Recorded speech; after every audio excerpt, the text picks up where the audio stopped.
Hi everybody, this is Cara at wiseroots. Today I'm going to talk you through how to make a simple decoction using a herbal remedy.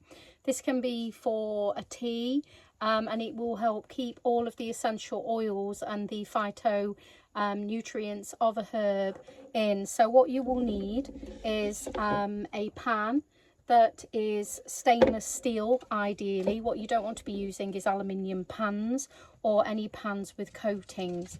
So I'd highly recommend that you get a really good pan with a lid.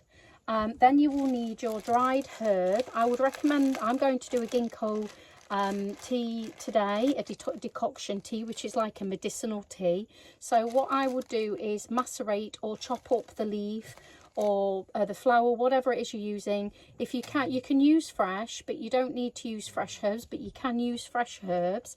You can also use dried herbs, roots, leaves, flowers, so long as you're researching about the medicinal quality of whatever it is you're using and that it will be beneficial for you and that you have no contraindications. So take your, I'm using leaf today.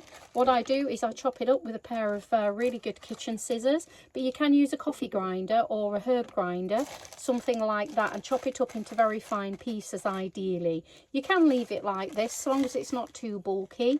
It's entirely up to you. These are very fine brittle leaves of the ginkgo biloba, but obviously the smaller the pieces, the more the water will penetrate in there. Then what you need is to use filtered water. Don't use tap water. Always make sure that you use bottled spring water or filtered water. Place the water into the pan. Now I've already done this. It's steaming, as you might see, and the lid is on here. So I've already done this one. I'm just talking you through today. Put your water into your pan, boil, you take it to the boiling point. I put the herbs in then, and I put the lid on top on the pan. So this has got a lid, this pan here. It's got holes in though at the top. So if your pan has holes in, as soon as it begins to boil, some people will not do that and they won't put the herbs in until the water is boiled, or they'll pour the water over the herbs. It's entirely up to you, but as long as you put a lid on top, and as soon as it literally comes to boil, put a tea towel over, especially if your pan has got holes in, and then leave it for 5 to 10 minutes or whatever is instructed on the actual packet of herbs. So use it, check with the herbalist or the place where you've purchased the herbs from, or even online. Check how much herbs. So for instance, the ratio in the ginkgo biloba was 1 tablespoon to 1 mug. That is what was recommended from the herbal shop that I purchased it from. So I'm using that. You can also do more research and see if there's more that you need, that you could use.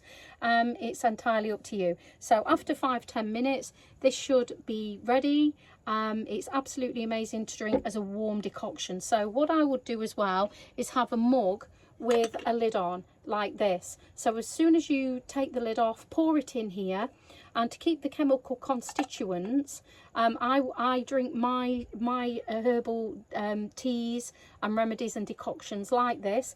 I would place the hot drink in here and then keep a little lid or a mug with a lid on. You may buy a mug with a lid, but I just do this, and then you just take a sip and place the lid back on. I've also got a stainless steel. This is ceramic, so I'll make sure that I'm either using pot, ceramic, something non-toxic if your teas are sat in cups or anything for long periods of time. If you have got a tea mug with a lid, like a travel mug, or do make sure that it is again 1824, I believe, stainless steel, a really good quality stainless steel. So not a cheap, there's cheap stainless steel and there's good quality. Just make sure that you get a really good variation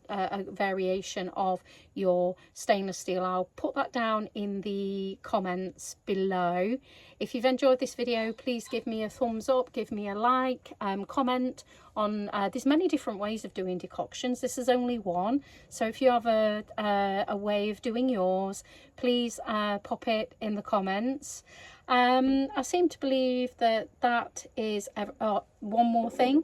So the hot decoction, the hot herbal tea remedy, you can leave it to go cold, and then you can save it for probably in a fridge around 3 days maybe. So you can take small shots of it, or add the cold tea into smoothies, fresh squeezed fruit juices.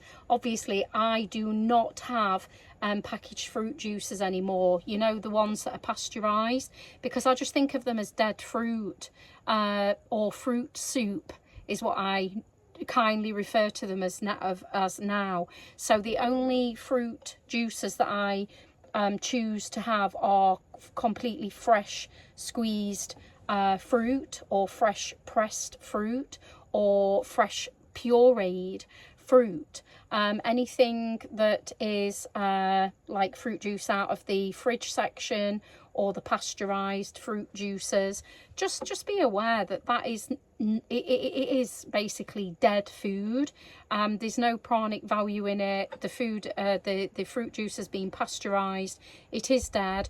It may have added vitamins and minerals, but any vitamins and minerals in it would have been depleted. So you can add your tea when it's cold, your decoction, and it's really amazing. So say for instance this ginkgo biloba tea, this ginkgo tea that I'm doing now, for instance, I'm not saying, you know, whatever herb, chamomile might be another really nice one. You may want to go for a nice sage tea, but obviously be aware of what you're using it with, and it will add a flavour into the fruit juice. If you're using it cold, I like them just shot, you know, as a shot, a cold shot. You can put them on ice, you can make iced teas with them. You could use redbush rooibos in there and make like kind of a rooibos with the a shot of ginkgo in there. Or just be creative, really. You know, which systems do you want to work with your body? Do you want, you know, your heart, working with beneficial herbs for your heart, your kidneys, your liver, to detox? What do you want? How do you want to incorporate it? And this is just another really wonderful way of incorporating herbs into your daily diet. So thank you very much for watching. This is Cara at Wiseroots. Bye.